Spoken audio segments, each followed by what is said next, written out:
শিরোনামগুলো শুনছিলেন। এছাড়াও দেশ বিদেশের আরো খবর নিয়ে দুপুরের বাংলাদেশে নুসরাত বৃষ্টির সাথে আছি। প্রস্তাবিত বাজেটকে জীবন বান্ধব বাজেট নামকরণের আহ্বান জানিয়েছেন সংসদ নেতা ও প্রধানমন্ত্রী তারেক রহমান। তিনি সংসদের বাজেট অধিবেশনে বক্তব্য রাখছেন। বলেন, এবার অনেক পণ্যের শুল্ক প্রত্যাহারের কারণে বাজেট পেশের পর নিত্যপণ্যের দাম আর বাড়েনি। জানান, যে কোনো মূল্যেই তিস্তা ব্যারেজ প্রকল্প বাস্তবায়ন করা হবে। প্রধানমন্ত্রী বলেন, মধ্যপ্রাচ্যে সংকটের কারণে জ্বালানি তেলের দাম বেড়েছে। এর ফলে অর্থনীতিতে যে চাপে আছে তা বুঝতে অর্থনীতিবিদ হবার প্রয়োজন নেই। বাস্তব পরিস্থিতির কারণেই বাজেট বড় হয়েছে। অর্থনীতিকে সুবিধাভোগী মানুষের কবল থেকে বের করে এনে সাধারণ মানুষের কল্যাণে কাজে লাগাতে চায় সরকার। আর সেখান থেকে অর্থনীতিতে শৃঙ্খলা ফিরিয়ে আনাই এখন মূল লক্ষ্য। প্রকল্পে কত টাকা বিনিয়োগ হয়েছে সেটা মুখ্য নয়, সেটা মানুষের জীবনে কতটা প্রভাব ফেলছে তা বিবেচনা করবে সরকার।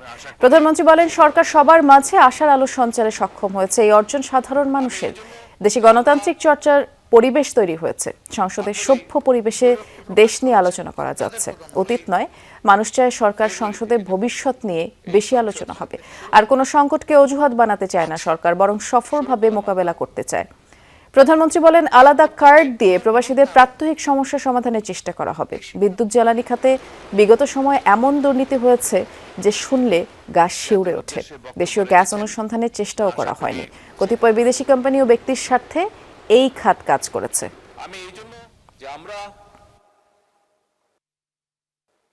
18ই বিরক্তি প্রকাশ করেছেন, আমি তাদেরকেও ধন্যবাদ।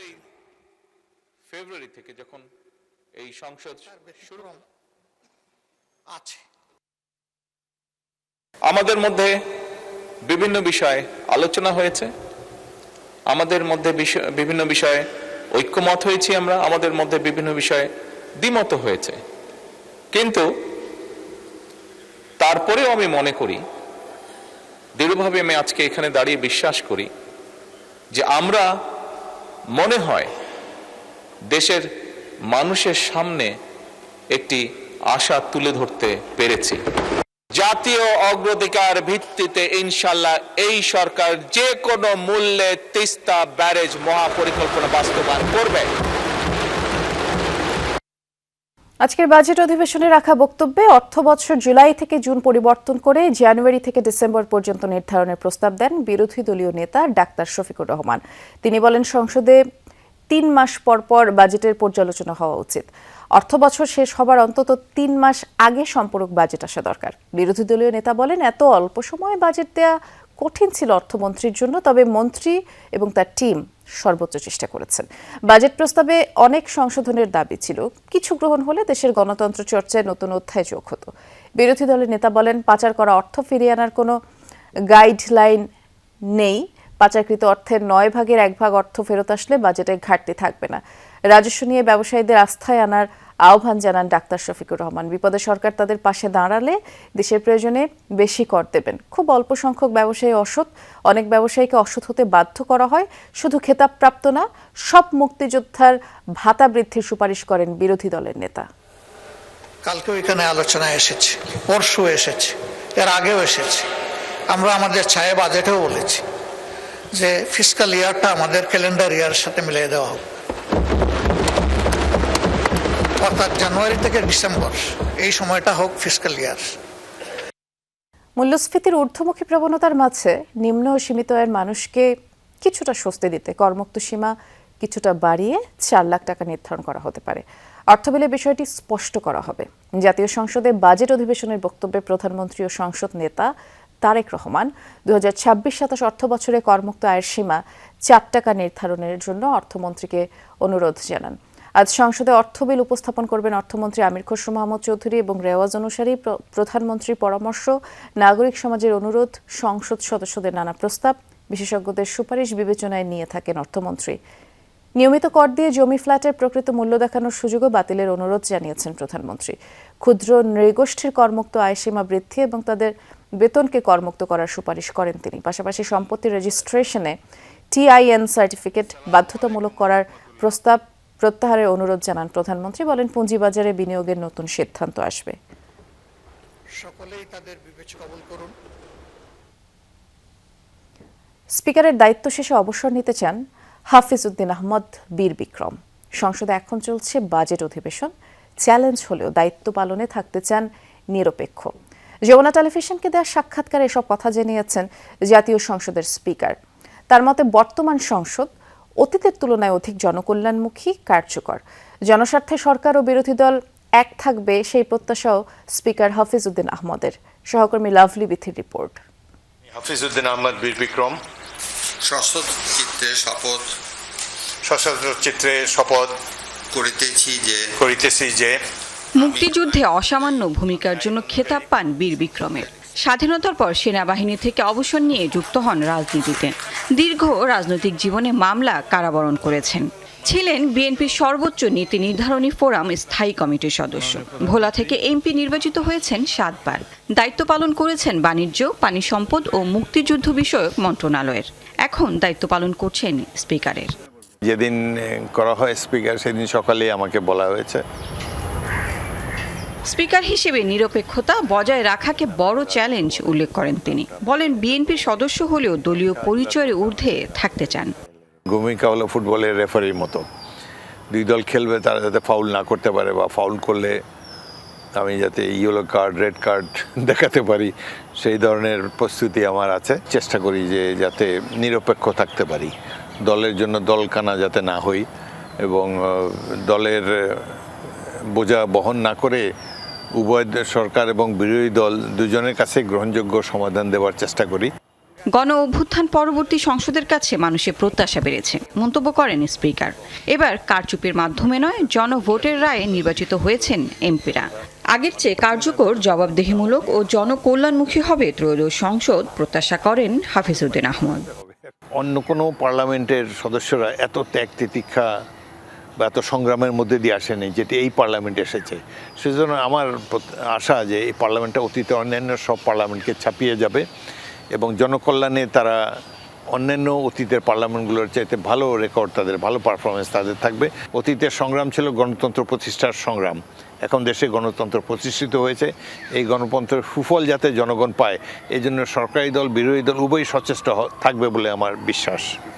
প্রায় 55 বছরের দীর্ঘ রাজনৈতিক জীবন, পোর খাওয়া অভিজ্ঞ এই রাজনীতিবিদ যমুনা নিউজকে জানালেন অবসরের ভাবনা। এই পজিশনে আসতে আমাকে অনেক কষ্ট করতে হয়েছে। আমি আশেপাশে যাদের দেখি এদের তুলনায় আমি অনেক পরিশ্রম করেছি। আমি কোনো ধন সম্পদ অর্জন করতে যাইনি, সেই জন্য আমার কোনো দুঃখ নাই। কিন্তু অন্য দিক দিয়ে হয়তো আল্লাহ পুষিয়ে দিয়েছেন আমাকে। আমার এলাকাবাসী আমাকে যেভাবে সমর্থন জানিয়েছে, এটি আমার রাজনৈতিক জীবনের শ্রেষ্ঠ পুরস্কার বলে আমি মনে করি। তবে এক সময় তো অবসর নিতেই হবে, আমার মনে হয় এখন সেই সময় এসে গেছে। স্পিকার আশা করেন সরকারি ও বিরোধী দলের ইতিবাচক ভূমিকা থাকলে সংসদ কার্যকর থাকবে।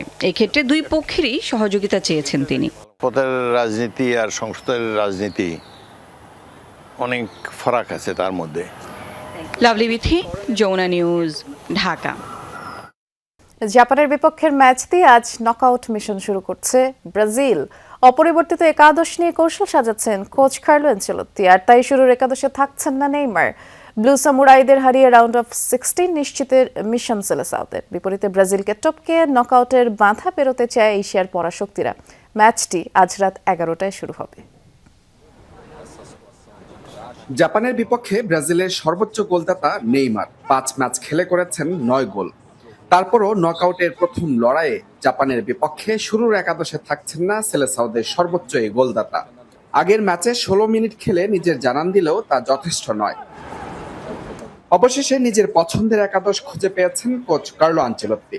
ব্রাজিলের ডাগআউটে প্রথমবারের মতো অপরিবর্তিত একাদশ খেলাবেন এই ইতালিয়ান মাস্টারমাইন্ড। আসরে 4 গোল করা ভিনিসিয়াস জুনিয়রকে ঘিরেই সাজবে আক্রমণ ভাগ, সঙ্গী 3 গোল করা কুনিয়া। রাফিনিয়ার বিকল্প হিসেবে রায়ানেই আস্থা আনচেলত্তির। 7 পয়েন্ট নিয়ে গ্রুপ চ্যাম্পিয়ন হওয়া ব্রাজিলের অস্বস্তির কারণও বেশ টাটকা। জাপানের বিপক্ষে 14 দেখায় মাত্র 1টি হার, সেটিও কার্লো আনচেলত্তির অধীনে গেল অক্টোবরে। এবার রাউন্ড অফ 16 নিশ্চিতের পাশাপাশি সেই হারের প্রতিশোধ নেয়ার মিশন সেলেসাওদের সামনে।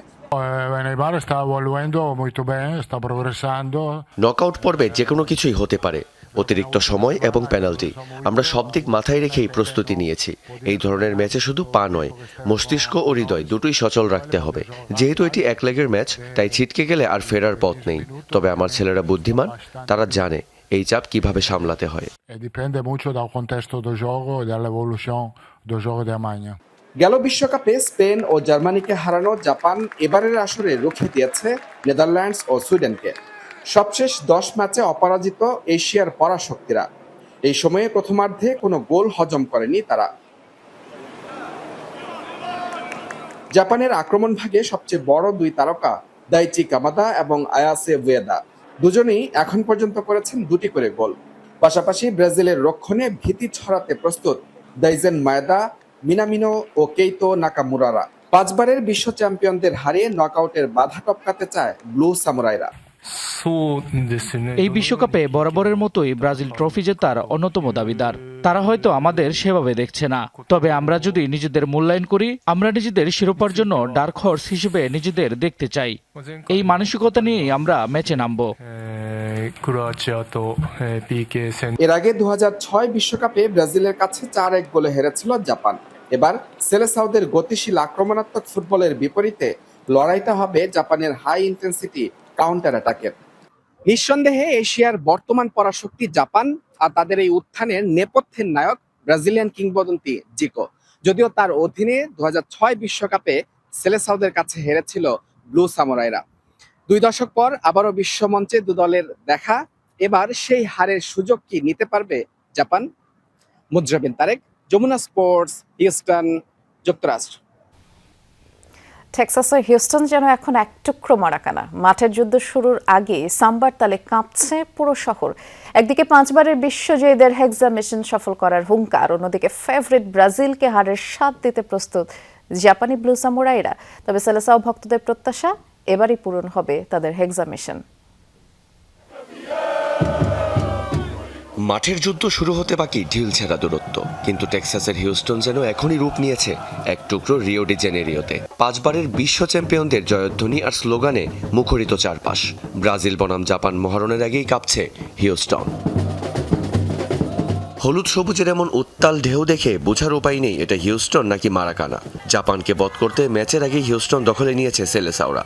নাচে গানে পুরো এলাকা মাতাচ্ছে এক ফ্যান বেস, যাদের বিশ্বাস এবারই পূরণ হবে তাদের হেক্সা মিশন। আমরা বিশ্বাস করি যারা গ্যালারিতে গলা ফাটায় তারাও আসলে মাঠেই খেলছে। আমাদের সমর্থনই ম্যাচ জেতায়, আর ব্রাজিল ঠিক সময়েই ফর্মে ফিরেছে। ট্রফি এবার আমরাই উঁচিয়ে ধরব, আমি 100% নিশ্চিত। হিউস্টনের এই তপ্ত রোদে শুধু ফুটবল উন্মাদনাই নয়, এই ম্যাচ যেন দেশ থেকে দূরে থাকা লাতিন আমেরিকানদের মিলন মেলা। দেশের টান আর ফুটবলের রোমাঞ্চ মিলেমিশে একাকার। শুধুই কি মিলন মেলা? ফুটবল মানেই তো হিসেব নিকেশ। ব্যবধান যাই হোক, জয় ছাড়া অন্য কিছুই মাথায় নেই সেলেসাও ভক্তদের।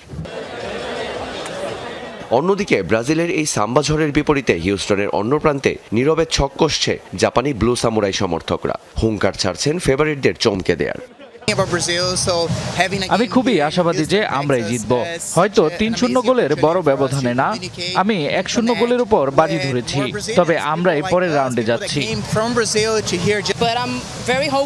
আমরা ব্রাজিলের সবকিছু মিস করি। হিউস্টনে এই ম্যাচটা আমাদের জন্য দারুণ এক সুযোগ এনে দিয়েছে নিজেদের মানুষের সাথে যোগাযোগ করার, এক হওয়ার। পরিবেশটা জাস্ট অসাধারণ। সত্যি বলতে ব্রাজিল এখন আর আগের মতো অজেয় বা শক্তিশালী নয়, তাই আজকের ম্যাচে আমাদেরও জয়ের একটা দারুণ সুযোগ আছে। একদিকে 5 বারের বিশ্বজয়ীদের অহংকার, অন্যদিকে এশিয়ান পরাশক্তিদের চমকে দেওয়ার হুঙ্কার। মাঠের বাইরের এই পারদ চড়ানো উত্তাপ এবার মাঠের 90 মিনিটে রূপ নেয়ার পালা। কে হাসবে শেষ হাসি, সাম্বা নাকি সামুরাই? রিয়ান রাফতি, যমুনা স্পোর্টস।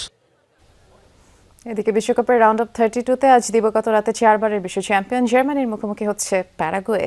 বাংলাদেশ সময় রাত 2:30টায় বোস্টনের জিলেট স্টেডিয়ামে ম্যাচটি হবে। গ্রুপ পর্বে দাপুটে পারফরমেন্সের আত্মবিশ্বাস নিয়ে শেষ 16-য় উঠতে চায় জার্মানরা। যদিও শেষ ম্যাচে ইকুয়েডরের কাছে হারের পর ঘুরে দাঁড়ানোর চ্যালেঞ্জ রয়েছে। জামাল ও হেরফার্টসদের উপরেই আক্রমণের মূল ভরসা থাকবে এবং অন্যদিকে আন্ডারডগ হিসেবেই মাঠে নামছে প্যারাগুয়ে। তবে রক্ষণভাগের শৃঙ্খলিত ফুটবলার দ্রুত পাল্টা আক্রমণই তাদের সবচেয়ে বড় হাতিয়ার। নিষেধাজ্ঞার কারণে দিয়েগো গোমেজকে না পেলেও দলে ফিরছেন অভিজ্ঞ ফরওয়ার্ড মিকুয়েল।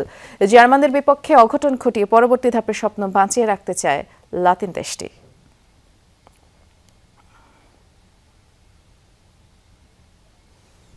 নাটকীয় জয় বিশ্বকাপের ইতিহাসে প্রথমবার শেষ 16তে জায়গা করে নিয়েছে সহ আয়োজক কানাডা।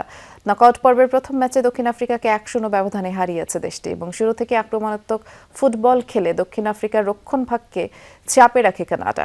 তবে গোলশূন্যভাবেই শেষ হয় প্রথমার্ধ। দ্বিতীয়ার্ধেও চলে রোমাঞ্চ। 65 মিনিটে জোনাথন ডেভিডের শট পা দিয়ে রুখে দেন প্রোটিয়া গোলরক্ষক উইলিয়ামস। নির্ধারিত 90 মিনিট গোলশূন্য থাকার পর ম্যাচের ভাগ্য বদলায় ইনজুরি টাইমে। অতিরিক্ত সময় শুরুতে স্টিফেনের জাদুকরি গোলে লিড নেয় কানাডা, আর তাতে 1-0 ব্যবধানের ঐতিহাসিক জয়ে পরের রাউন্ডে পা রাখল তারা। নেদারল্যান্ডস ও মরক্কোর মধ্যকার জয়ী দলের বিপক্ষে শেষ 16তে লড়বে কানাডিয়ানরা। চলে গেলেন 21 পদকপ্রাপ্ত বরেণ্য চিত্রশিল্পী মুস্তাফা মনোয়ার। ইন্না লিল্লাহি ওয়া ইন্না ইলাইহি রাজিউন। সকাল 9:30টার দিকে রাজধানীর একটি বেসরকারি হাসপাতালে শেষ নিঃশ্বাস ত্যাগ করেন দেশের সাংস্কৃতিক আন্দোলনের এই অগ্রপথিক। স্বজনরা জানান, দীর্ঘদিন ফুসফুসে ব্যাকটেরিয়াজনিত সংক্রমণ ও নিউমোনিয়ায় ভুগছিলেন তিনি। গত 14 জুন গুরুতর অসুস্থ অবস্থায় তাকে হাসপাতালে ভর্তি করা হয়। শারীরিক অবস্থার অবনতি ঘটলে আইসিইউতে নেওয়া হয়, তবে চিকিৎসকদের সব চেষ্টা ব্যর্থ করে সকালে চিরবিদায় নেন তিনি। স্বজনরা জানান, মুস্তাফা মনোয়ারের মরদেহ আজ ধানমন্ডির বাড়িতেই রাখা হবে। মঙ্গলবার সকাল 9টায় বাংলাদেশ টেলিভিশনে জানাজা হবে। সেখান থেকে সর্বস্তরের মানুষের শ্রদ্ধা নিবেদনের জন্য তার মরদেহ বেলা 11টার দিকে কেন্দ্রীয় শহীদ মিনারে নেওয়া হবে। এরপরে ঢাকা বিশ্ববিদ্যালয়ের চারুকলায় নেওয়া হবে। পরে বনানী কবরস্থানে মুস্তাফা মনোয়ারকে দাফন করা হবে। 1935 সালে মাগুরায় জন্ম নেন মুস্তাফা মনোয়ার। তার পিতা ছিলেন প্রখ্যাত কবি গোলাম মোস্তফা। চিত্রকলা, টেলিভিশন অনুষ্ঠান নির্মাণের পাশাপাশি বাংলাদেশে পাপেট শো বা পুতুল নাচের শিল্পকে অনন্য উচ্চতায় নিয়ে যান তিনি। শহীদ মিনার থেকে জানাজা করে আমরা বিশ্ববিদ্যালয়ের মসজিদে জানাজা করব, করে ওখান থেকে চারুকলাতে একটু শ্রদ্ধা নিবেদনের জন্য রেখে সরাসরি বনানী কবরস্থানে চলে যাব। জানাজা বাদা জোহর বিশ্ববিদ্যালয় মস্কে হবে এবং তারপরে আমরা বনানী কবরস্থানে ওনার দাফন করব। মুস্তাফা মনোয়ারের বাসভবনের সামনে আমাদের সহকর্মী তাজনুর ইসলাম অপেক্ষা করছেন। তাজনুর, এক অসাধারণ ব্যক্তিত্বের প্রয়াণ ঘটল, খুব স্বাভাবিকভাবেই শুভাকাঙ্ক্ষীরা আসছেন, কি বলছেন তারা একটু জানাবেন। প্রথম বিষয় হচ্ছে এত সক্রিয় একজন মানুষ, একেবারে জীবনের শেষ মুহূর্ত পর্যন্ত যিনি তার কাজে সক্রিয় ছিলেন এবং এই জুন মাসের 14 তারিখে তিনি গুরুতর অসুস্থ হয়ে পড়ার পর মাঝখানে কয়েক ঘন্টার জন্য কিংবা একদিনের জন্য তিনি বেশ খানিকটা সুস্থ বোধ করছিলেন। এই কথাটাই বলছিলেন পরিবারের সদস্যরা, অর্থাৎ তার ছেলে সাদাত মোস্তফার সঙ্গে আমরা বেশ লম্বা সময় কথা বলেছি এবং সবার মাথার উপরে যে একটা বিশাল রকমের ছায়া হয়ে তিনি ছিলেন এই দীর্ঘ সময় জুড়ে, সেই ছায়া আজকে এক রকমের বিলীন হয়ে গেল এবং সত্যিকার অর্থেই সবাই শোকে মুহ্যমান। স্বজন যারা আসছেন, এই দেখতেই পাচ্ছেন যে লাশবাহী ফ্রিজিং গাড়িতে এই মুহূর্তে তার মরদেহটি রাখা হয়েছে এবং কিছুক্ষণ পর পর কোনো স্বজন কিংবা শুভানুদ্দায়ী শুভাকাঙ্ক্ষী তারা আসছেন এবং সেই লাশবাহী গাড়ির পাশে যে একটি কাচের দেয়াল রয়েছে বা কাচের জানালা রয়েছে সেটি দিয়ে তারা আসলে সেই মরদেহটি দেখার চেষ্টা করছেন। কয়েকজন স্বজনের সাথেই কথা হচ্ছিল, জীবনের সব গুরুত্বপূর্ণ সময়গুলোতে তিনি যেভাবে করে তাদেরকে আগলে রেখেছিলেন, পরামর্শ দিয়ে, বুদ্ধি দিয়ে, নানানভাবে যে তাদের জীবনে কতখানি উপকার করেছেন সেই স্মৃতিচারণগুলো তিনি করছিলেন। একই সঙ্গে এত বিশাল মাপের মানুষ বাংলাদেশের প্রেক্ষাপটে, সেই বিশাল মাপের মানুষের এই মহাপ্রয়াণ, সেই প্রয়াণটি নিঃসন্দেহে সবাইকে বেশ রকমের ভারাক্রান্ত করছে এবং বাড়ির সামনে এই মুহূর্তে লাশবাহী ফ্রিজিং গাড়িতে রয়েছে, যদিও আজকে দিনভর এই গাড়িতেই তার মরদেহ রাখা হবে এবং দেশের বিভিন্ন জায়গাতে এর মধ্যে খবর ছড়িয়ে পড়েছে, বিশেষ করে তার যে গ্রামের বাড়ি ঝিনাইদহের শৈলকুপা, আমি খবর পেয়েছি সেখান থেকেও বহু মানুষজন আসছেন গ্রামের বাড়ি থেকে একটি নজর দেখার জন্য। দিনভর আজকে এখানেই থাকবে এই লাশবাহী ফ্রিজিং গাড়ি, তবে রাতের বেলাতে তিনি যে হাসপাতালে ভর্তি ছিলেন, স্কয়ার হাসপাতাল, সেই স্কয়ার হাসপাতালের হিমঘরে রাতের বেলাতে এই মরদেহ নিয়ে যাওয়া হবে এবং আগামীকাল সকালবেলাতে যে আনুষ্ঠানিকতাগুলো রয়েছে, বিশেষ করে সকাল 9টায় তার প্রিয় প্রাঙ্গণ, বিটিভি প্রাঙ্গণ, সেখানে তার জানাজা হবার কথা রয়েছে এবং তার পরবর্তী সময়ে জাতীয় শহীদ মিনারে 11টার সময় সর্বস্তরের মানুষের শ্রদ্ধা নিবেদনের জন্য তার মরদেহ নিয়ে যাওয়া হবে। বিস্তারিত করে আপনি জানাচ্ছিলেন পরবর্তী কার্যক্রমগুলো কি হবে। ধন্যবাদ আপনাকে তাজনুর। প্রধানমন্ত্রী তারেক রহমানের সাথে সৌজন্য সাক্ষাৎ করেছেন বাংলালিংকের মূল প্রতিষ্ঠান ভিওনের চেয়ারম্যান ওগি ফাবেলা। সকাল 9:30টার দিকে সংসদ ভবনে প্রধানমন্ত্রীর কার্যালয়ে এই সাক্ষাৎ অনুষ্ঠিত হয়। সাক্ষাতে ডিজিটাল সেবা আরও সহজলভ্য করার বিষয়ে আলোচনা হয়। স্মার্টফোন সাশ্রয়ী মূল্যে গ্রাহকদের কাছে পৌঁছে দিতে বাংলালিংক কর্তৃপক্ষের প্রতি আহ্বান জানান প্রধানমন্ত্রী তারেক রহমান, যাতে সমাজের সব শ্রেণী পেশার মানুষের হাতে স্মার্টফোন পৌঁছে যায়। একই সাথে ইন্টারনেটের মূল্য আরও কমানোর বিষয়টিও বিবেচনা করার আহ্বান তিনি জানান।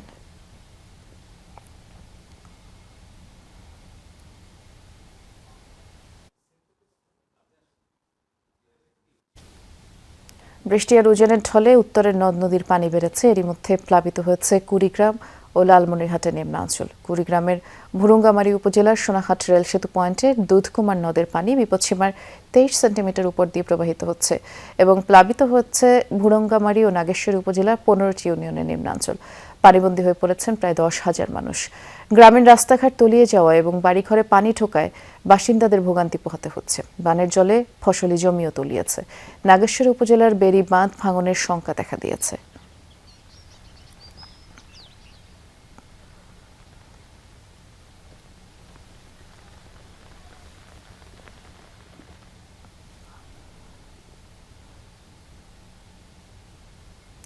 এদিকে তিস্তার পানিতে প্লাবিত হয়েছে লালমনিরহাটের 5 উপজেলার নিম্নাঞ্চল। নদীর পানি বেড়ে রোববার রাত থেকেই প্লাবিত হতে শুরু করে তীরবর্তী নিচু এলাকা। রাস্তাঘাট তলিয়ে যাওয়ার পাশাপাশি বাড়িঘরেও পানি ঢুকেছে, ফসলি জমিও ডুবেছে। পানি উন্নয়ন বোর্ড জানিয়েছে, আগামী 48 ঘন্টায় নদীর পানি বৃদ্ধি পেয়ে নিম্নাঞ্চলে স্বল্পমেয়াদী বন্যা দেখা দিতে পারে।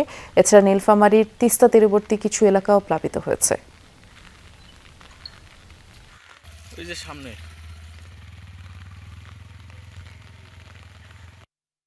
কিছু কিছু বাড়ি আংশিক ডুবে গেছে, তারপর চলাচলের খুব অবস্থা খারাপ। পানি বাড়তেছে খুব, বাড়ি ঘর মনে করেন বর্তমান তলার মতো। পানি প্রচুর পরিমাণ বাড়তেছে, বৃষ্টির কারণে চলাফেরার অনেক অসুবিধা। আমরা দেখে আসতে চাই লালমনিরহাটের কি অবস্থা। আমাদের সহকর্মী আনিসুর রহমান অপেক্ষা করছেন। আনিস, নিম্নাঞ্চলগুলোর যেই অবস্থা দেখলাম, পানি বৃদ্ধি তো অব্যাহত রয়েছে এবং লালমনিরহাটে যেমনটি আমরা জানাচ্ছিলাম দর্শকদের, যে 5 উপজেলার যে নিম্নাঞ্চল ইতিমধ্যে প্লাবিত হয়েছে, এখান থেকেই দেখা যাচ্ছে যে পানি বৃদ্ধি অব্যাহত। আপনি কি অবস্থা দেখছেন, একটু বিস্তারিত করে জানাবেন। বৃষ্টি, আমি কিন্তু এই মুহূর্তে রয়েছে দেখাতে পারি যে এখানকার লোকজন কিন্তু তারা বাড়িতে পানি উঠায়, তারা কিন্তু পার্শ্ববর্তী যে স্কুল আছে কালমাটি সরকারি প্রাথমিক বিদ্যালয়, সেই স্কুলের বারান্দায় তারা কিন্তু রান্না করছেন। তাদের সঙ্গে কথা বলেছি আমি, তারা সকাল থেকে অনেকে না খেয়ে আছেন। এখন আমি অনেকের দেখেছি যে তারা ভুট্টা আর ভেজে তারা খাচ্ছে। তাদের আসলে এই বাড়িতে পানি উঠে তাদের কাজকর্ম নাই, তাই তারা কিন্তু এই স্কুলের বারান্দায়। আমি স্কুলেও দেখেছি যে এখানে যেহেতু পানি উঠেছে, এখানে স্কুলে বারান্দায় ছাগল রাখা হয়েছে। আর এই স্কুলে যেহেতু এই নদী এলাকার স্কুলগুলো, এগুলো সাধারণত ওই বন্যার সময় এই রকম মানুষজন স্কুলে উঠে, বানভাসী মানুষজন উঠে, আর তারাই এখানে মূলত আশ্রয় নিয়ে থাকেন। আর আমি এই বিষয়ে কথা বলবো, একজন বানভাসী মানুষ, তারা সবসময় এই নদীতেই এরকম দুর্যোগের মধ্যেই থাকে। মর্জিনা বেগম, আপনি একটু জানাবেন যে আপনারা এই যে পানি উঠেছে, এখন কি অবস্থায় আছেন, আপনারা কি চান সরকারের কাছে? আমরা সরকারের কাছে নদীকরণ চাই। নদীকরণ দিলে আমাদের খুব সুবিধা হইবে, কারণ এখন আমরা খুব তার নাই আছি, আমাদের খুব অসুবিধে। পানি উঠছে, ঘর দুয়ারে পানি উঠছে, বাচ্চা কাচ্চা নিয়ে খাওয়া দাওয়া অসুবিধে, গরু ছাগল নিয়ে খাওয়া দাওয়া অসুবিধে, রান্না বান্নার খাওয়া দাওয়া অসুবিধে।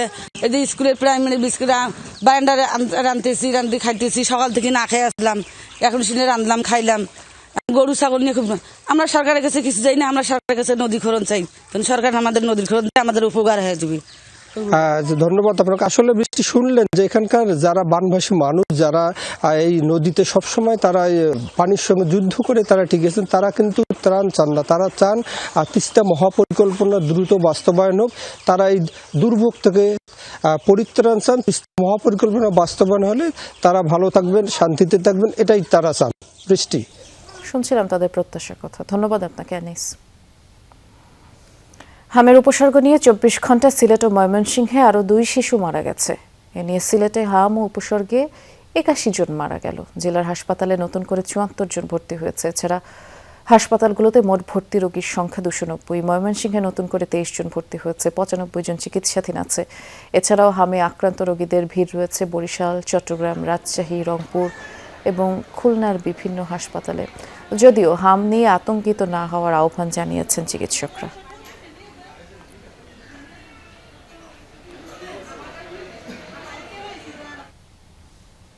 রাজধানীর শহীদ সোহরাওয়ার্দী হাসপাতাল, জাতীয় হৃদরোগ ইনস্টিটিউট সহ 3 হাসপাতালে একযোগে অভিযান চালিয়ে দালাল চক্রের 11 জনকে আটক করেছে র্যাব। সকালে নির্বাহী ম্যাজিস্ট্রেটের নেতৃত্বে এই অভিযান চালায় র্যাব 2 এর একটি আভিযানিক দল। অভিযান শেষে র্যাবের নির্বাহী ম্যাজিস্ট্রেট কাজী তামজিদ আহমেদের আটককৃতদের বিভিন্ন মেয়াদে কারাদণ্ড দেন এবং র্যাব জানায় আটককৃত সবাই সরকারি হাসপাতাল থেকে রোগী ভাগিয়ে বিভিন্ন বেসরকারি হাসপাতাল বা ক্লিনিকে পাঠিয়ে মোটা অঙ্কের টাকা হাতিয়ে নিত। এই চক্রটি দীর্ঘদিন ধরেই গ্রাম থেকে আসা সহজ সরল রোগী ও রোগীর স্বজনদের সাথে প্রতারণা করত। রোগীরা অপচিকিৎসা ও আর্থিক ক্ষতির শিকারও হয়েছে এতে করে।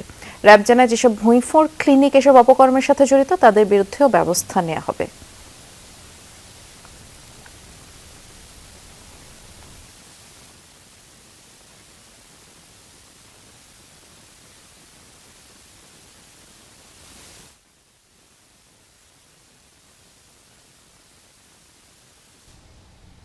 দালাল চক্রের দীর্ঘদিনের অভিযান আমরা এর আগেও আমরা করেছি, বর্তমানে আবার দৌরাত্ম্য বৃদ্ধি পেয়েছে বলে আমরা জানতে পেরেছি, তাই আজকে আমরা তারই অংশ হিসেবে অভিযানটা পরিচালনা করি। আমরা 3টি হসপিটালে এই পর্যন্ত অভিযান চালাচ্ছি সকাল থেকে। এর মধ্যে ইতিমধ্যে 11 জনকে আপনারা জানতে পেরেছেন, আমরা ধরতে পেরেছি, তাদের বিরুদ্ধে এখন আইনি ব্যবস্থা নেওয়া হচ্ছে। প্রতিপক্ষের রক্ষণভাগ চুরমার করে দেওয়ার মতো এক অপ্রতিরোধ্য গতি রয়েছে ভিনিসিয়াস জুনিয়রের মাঝে, কিন্তু মাঠের বাইরের ভিনি যে কতটা আবেগপ্রবণ আর কতটা মাটির মানুষ তারও একবার দেখেছে বিশ্ববাসী। দাদি নিলজের একটি ভিডিও বার্তা দেখে অঝরে কেঁদেছেন এই রিয়াল মাদ্রিদ তারকা। একই সাথে জানিয়েছেন প্রিয় দাদির জন্যই জিততে চান ব্রাজিলের 6ষ্ঠ বিশ্বকাপ। এদিকে বর্ণবাদের বিরুদ্ধে তার আপোষহীন লড়াইয়ের ফসল ভিনি জুনিয়র আইনের কারণে এই বিশ্বকাপে লাল কার্ড দেখেন প্যারাগুয়ের আলমেইরন। মাঠের সবুজ গালিচায় তিনি বল পায়ে ঝড় তোলেন। গ্রুপ পর্বের শেষ ম্যাচে প্রতিপক্ষের জালে জোড়া বল পাঠিয়ে সেলেসাওদের জয়ের নায়ক বনে যান তিনি। কিন্তু সেই ম্যাচ শেষের রেশ কাটতে না কাটতেই এক টিভি অনুষ্ঠানে ক্যামেরার সামনেই ভেঙে পড়েন ভিনিসিয়াস। কারণটা ছিল স্ক্রিনে ভেসে ওঠা একটা চেনা মুখ। দাদি নিলজার পাঠানো এক বার্তা ছুঁয়ে যায় 25 বছর বয়সী এই ফরওয়ার্ডের হৃদয়ে। 16 বছর বয়স পর্যন্ত যার আঁচল তলে বড় হয়েছেন, সেই দাদির কথা বলতে গিয়ে আবেগ আপ্লুত হয়ে পড়েন ভিনি। তিনি আমাদের জীবনে খুব স্পেশাল একজন মানুষ।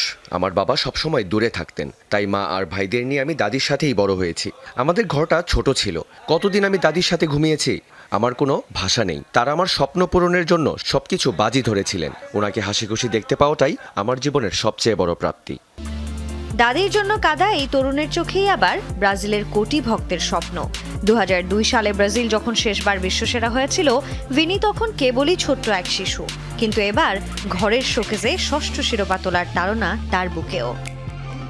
এই প্রজন্মটা ব্রাজিলকে শীর্ষে ফেরাতে কঠোর লড়াই করছে। 6ষ্ঠ শিরোপা আসতে বড্ড দেরি হয়ে যাচ্ছে। তবে আমরা গত কয়েক বছরে অনেক শিখেছি। নেইমার, কাসিমিরো, দানিলোর মতো অভিজ্ঞরা আমাদের স্বাধীনতা দিচ্ছেন, যাতে এন্দ্রিক কিংবা রায়ানের মতো তরুণরা নিজেদের মেলে ধরতে পারে।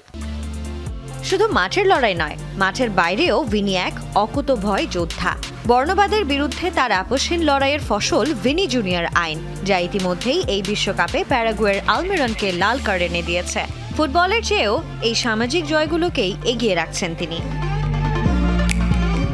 Sanjana ivy, Jamuna sports. 32 বছর পর আবারও বিশ্বকাপে মুখোমুখি হচ্ছে নেদারল্যান্ডস ও মরক্কো। গ্রুপ পর্বের দুর্দান্ত পারফরমেন্সের পর শেষ 32-এর লড়াইয়ে ইতিহাস গড়ার স্বপ্ন দুই দলের। মঙ্গলবার মন্টেরা স্টেডিয়ামে সকাল 7টায় অনুষ্ঠিত হবে এই হাই ভোল্টেজ ম্যাচটি। ডাচদের ভরসা ফন্টাইক আর মরক্কোর আত্মবিশ্বাস টানা 32 ম্যাচ অপরাজিত থাকার রেকর্ড। এখন পর্যন্ত মোট 3বার দেখা হয়েছে দুই দলের। এর মধ্যে 2 ম্যাচে জয় পেয়েছে নেদারল্যান্ডস আর একবার জিতেছে মরক্কো। 1994 সালের বিশ্বকাপে যুক্তরাষ্ট্রের মাটিতে গ্রুপ পর্বে দেখা হয়েছিল এই জায়ান্টদের, আর সেই ম্যাচে 2-1 গোলে জয় পেয়েছিল নেদারল্যান্ডস। 2022 বিশ্বকাপের সেমিফাইনালে ওঠা মরক্কো ধারাবাহিকতা ধরে রাখতে চায়, আর 3বার বিশ্বকাপের রানার্স আপ হওয়া নেদারল্যান্ডস শিরোপার আক্ষেপ ঘোচাতে চায়। ব্রাহ্মণবাড়িয়ার কসবায় ইটবোঝাই ট্রাক নিয়ন্ত্রণ হারিয়ে খাদে পড়ে 2 শ্রমিক নিহত হয়েছেন। সকালে উপজেলার মান্দারপুর এলাকায় এই দুর্ঘটনা। পুলিশ জানায়, ভাটা থেকে ইটবোঝাই ট্রাকটি মান্দারপুর চারগাছ এলাকার দিকে যাচ্ছিল। মান্দারপুর এলাকায় পৌঁছালে নিয়ন্ত্রণ হারান চালক। ট্রাকটি সড়কের পাশে খাদে পড়ে গেলে ঘটনাস্থলেই মারা যান ট্রাকে থাকা 2 শ্রমিক। মাসুক মিয়া ও আরমান মিয়া, ট্রাক চালক ও হেলপারও আহত হন। তাদেরকে হাসপাতালে ভর্তি করা হয়েছে। এদিকে ঝিনাইদহ শৈলকুপায় পিকআপ ও মোটরসাইকেলের সংঘর্ষে এক শিক্ষার্থীর প্রাণ গেছে।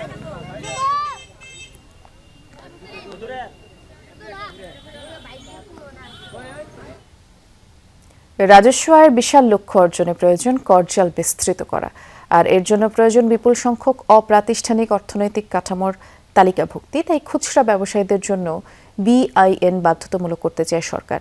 এতে হয়রানির শঙ্কায় ক্ষুদে দোকানিরা। সংশ্লিষ্টরা বলছেন, নিরুৎসাহিত হওয়ার বড় কারণ জটিলতা। সমাধানে অঞ্চলভিত্তিক কর কাঠামো আর প্রক্রিয়া সহজীকরণের তাগিদ দিয়েছেন অর্থনীতিবিদরা।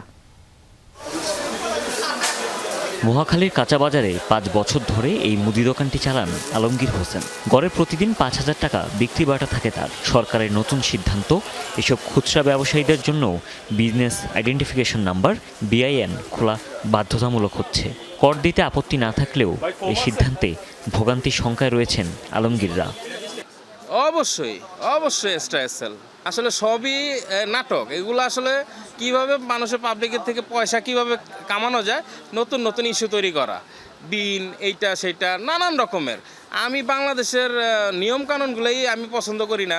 দেশের ইতিহাসের সবচেয়ে বড় বাজেট হয়েছে এবার। আয়ের সিংহভাগই রয়েছে NBR-এর কাঁধে, কিন্তু বাস্তবতা হচ্ছে মোট রাজস্বের 38% আসে ভ্যাট বা পরোক্ষ কর থেকে। সেই ভ্যাটেরই আওতা বাড়াতে BIN বাধ্যতামূলকের কথা আসছে। মুদি দোকান সহ 16 ধরনের ব্যবসার উপর নজর রয়েছে। খাত সংশ্লিষ্টদের মতে বছরে 10-20 হাজার টাকা কর দিয়ে সচেতন নাগরিকের সম্মান চায় সবাই, কিন্তু ভয় কর কর্মকর্তাদের দ্বারা হয়রানি আর উৎকোচের। অন্যদিকে গ্রামাঞ্চলের ক্ষুদে ব্যবসায়ীরাও BIN খোলার জটিলতায় নিরুৎসাহিত হতে পারেন। বাস্তবে লোকদের সাথে কথা বলেন, অনেকেই কিন্তু ট্যাক্স দিতে চায়, বলে যে হ্যাঁ কেন দিব না, আমি একটা সচেতন নাগরিক হিসেবে আমি দিব।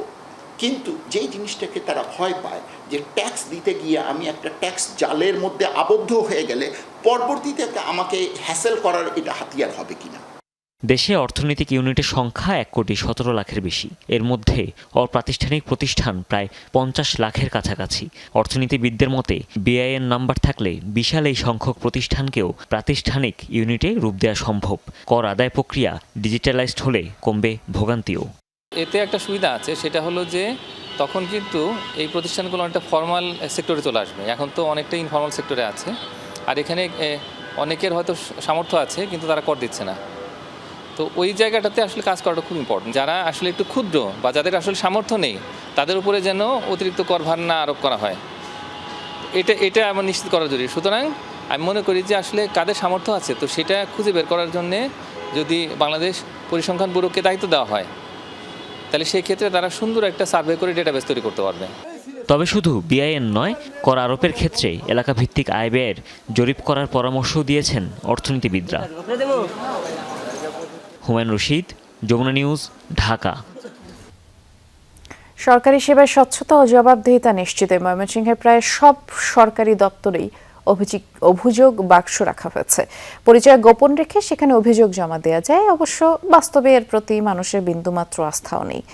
জেলার বেশিরভাগ সরকারি দপ্তরে বাক্স থাকলে অভিযোগ জমা পড়ে খুবই কম। সেবা গ্রহীতারা বলছেন, অভিযোগ করলেও এর কার্যকর প্রতিকার মেলে না। সম্প্রতি TIBর জাতীয় খানা জরিপ 2025 সালের প্রতিবেদনে সেবা খাতে দুর্নীতির সূচকে ময়মনসিংহ বিভাগ শীর্ষে। এই পরিস্থিতিতে অভিযোগ বাক্সের কার্যকারিতা নিয়েও প্রশ্ন উঠেছে।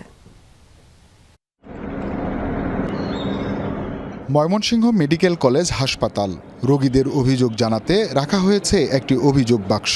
উদ্দেশ্য সেবার মান নিশ্চিত করা। এই হাসপাতালে গত 7 দিন ধরে অসুস্থ শিশুকে নিয়ে ভর্তি রয়েছেন রবিউল ইসলাম, কিন্তু জায়গা হয়েছে ওয়ার্ডের মেঝেতে।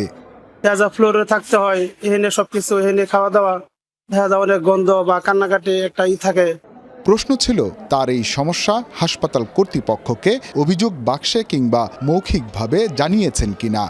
আমার বিশ্বাস হয় অভিযোগ জানালেও কাজ হবে না, যার কারণে মানুষ বা আমিও জানি যতটুকু এটা কাজ হয় না, যার কারণে কেউ জানাইতে চায় না। অভিযোগ বক্সটা সেখানে আসলে আমাদের কম অভিযোগই আসলে মানে মানুষের ড্রপিং যেটা সেটা কম হয়, মানে পরেই না এরকম বলা যায়।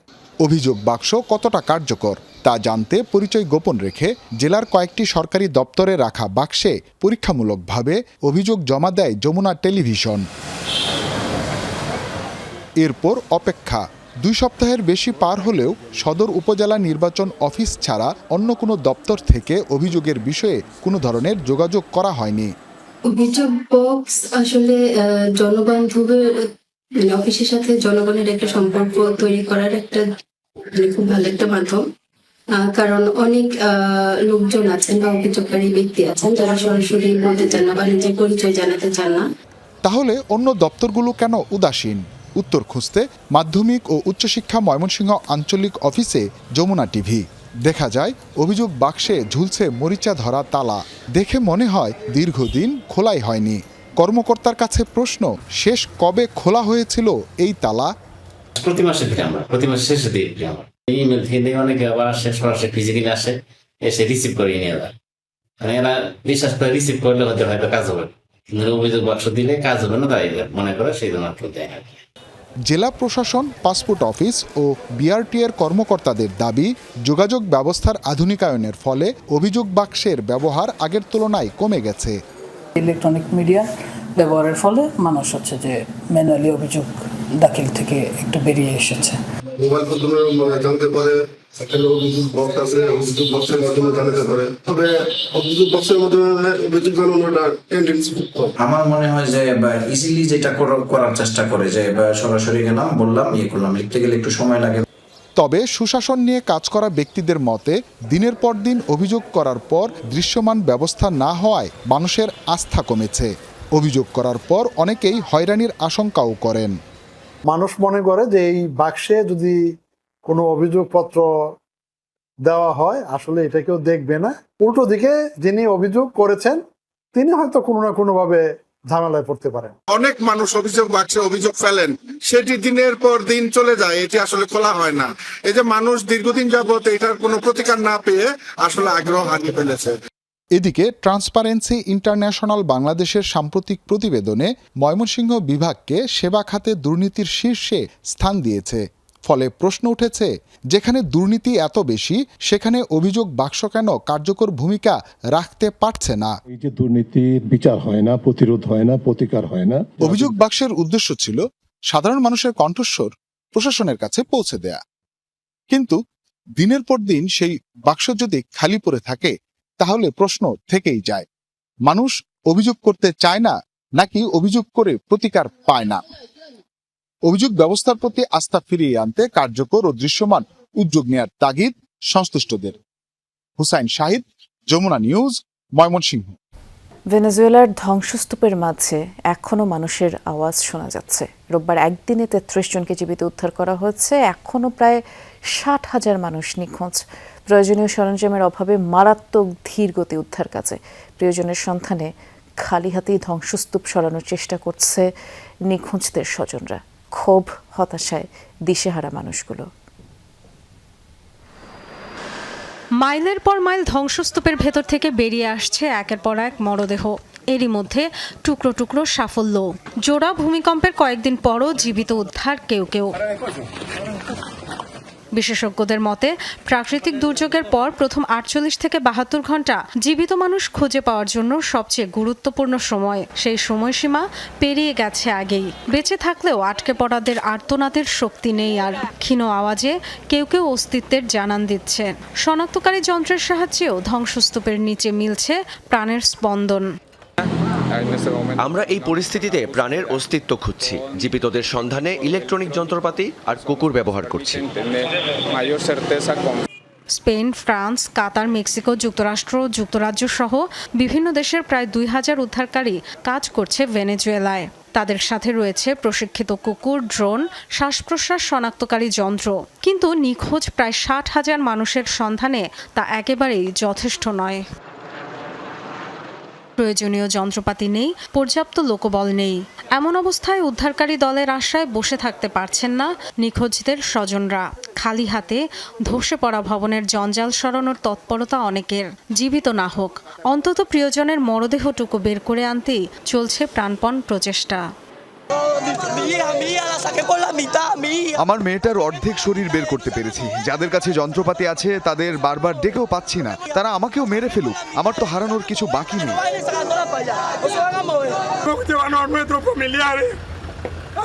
আমাদের সাহায্য দরকার, ভারী যন্ত্রপাতির দরকার। আমাদের কিছু জানতেও দিচ্ছে না। ভেনেজুয়েলায় স্থানীয় সময় বুধবার সন্ধ্যায় হওয়া জোড়া ভূমিকম্পে পুরোপুরি ধসে পড়েছে ৮ শতাধিক ভবন। ডরথি তাস্ট্রিন, যমুনা নিউজ। টানা ৩ দিন উত্তেজনার পর হামলা বন্ধ করতে রাজি হয়েছে যুক্তরাষ্ট্র ও ইরান। হরমুজ প্রণালী সংক্রান্ত বিরোধ নিষ্পত্তিতে মঙ্গলবার কাতারের রাজধানীতে দুই দেশ বৈঠকে বসবে। সংবাদ মাধ্যম এক্সিওস এই তথ্য জানিয়েছে। প্রতিবেদনটি এমন সময় প্রকাশিত হলো যখন হরমুজ প্রণালীতে দুটি বাণিজ্যিক জাহাজে হামলার জবাবে ইরানের ভূখণ্ডে বিমান হামলা চালাচ্ছে যুক্তরাষ্ট্র এবং টার্গেট করা হয় সিলিক, বন্দর ইলেঙ্গে এবং কেশম দ্বীপকে। বাহরাইন ও কুয়েতে অবস্থানরত মার্কিন বাহিনীর উপর পাল্টা হামলা চালায় তেহরান। যুদ্ধবিরতি লঙ্ঘনের দায়ে পরস্পরকে দোষারোপ করে দুপক্ষ। এই পরিস্থিতিতে শান্তি প্রক্রিয়া ভেস্তে যাওয়ার শঙ্কাও তৈরি হয়েছিল। বিশ্বকাপে ভরাডুবির দায় কাঁধে নিলেন সৌদি ফুটবল ফেডারেশনের সভাপতি। গ্রুপ পর্ব থেকে বিদায়ের পর পদত্যাগ করলেন ইউয়াসের আল মেসেহাল। রোববার সামাজিক মাধ্যমে দেয়া এক বার্তায় তিনি জানিয়েছেন জাতীয় দলের ব্যর্থতা তিনি নিজের কাঁধে নিচ্ছেন। তিনি সবার কাছে দুঃখ প্রকাশ করেন। ৭ বছর ধরে সভাপতির দায়িত্বে ছিলেন আল মেসেহাল। ২০২৪ বিশ্বকাপের আয়োজক হওয়ার সৌদির সফল ভিডিও ছিল তার বড় ভূমিকা। তবে বিশ্বকাপে ব্যর্থতার পর গ্রুপ এইচে সৌদি আরব, উরুগুয়ে ও কেপ ভার্দের সাথে ড্র করে। স্পেনের কাছে হেরে মাত্র 2 পয়েন্ট নিয়ে বিদায় নেয় এই দলটি। তবে বিশ্বকাপে ব্যর্থতার পর মেয়াদ শেষ হওয়ার আগে দায়িত্ব ছাড়লেন তিনি। আর এই ছিল দুপুরে বাংলাদেশের প্রথম ঘন্টার আয়োজনে। এর পরের ঘন্টার আয়োজন নিয়ে ফিরবেন সহকর্মী তানজিম শাফিন। দেখার আমন্ত্রণ রইল।